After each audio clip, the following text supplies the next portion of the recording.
Sir अगर हम pre board में फेल हो गए तो क्या हमें एडमिट कार्ड नहीं मिलेगा? किसने ऐसा कहा कि प्री बोर्ड में फेल हो जाने से एडमिट कार्ड नहीं मिलेगा?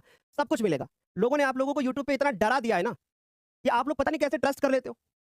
कोई यूट्यूब पे एडमिट कार्ड निकाले दे रहा है, केवल तुम्हारा अट्रैक्शन खींचने के लिए। कहाँ एडमिट कार्ड निकाला रहे हैं?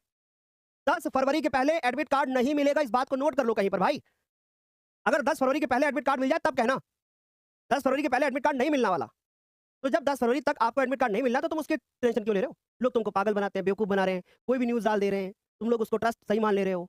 तुम उससे परेशान हो रहे हो। एडमिट कार्ड आएगा तो एडमिट कार्ड कैसा दिखेगा? अरे उसमें लाल रंग होगा कि काला? अरे सिर्फ उसमें इतने अंकों का नंबर होगा, उतने नंबर। अरे कितने का भी होगा, तुमसे क्या मतलब भैया? जब आएगा तो देख लेना, खत्म बात। अरे मैच्योर बनो लल्ला। अभी एक हमारे पास आज बच्चे की कॉल आई थी।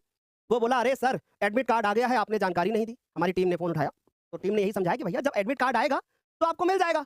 लोग फेक न्यूज़ बना दे रहे हैं, एडमिट कार्ड आ गया, कहाँ आ गया? कहाँ आ गया भाई? जब आएगा तो मिल जाएगा, है ना? क्यों परेशान हो?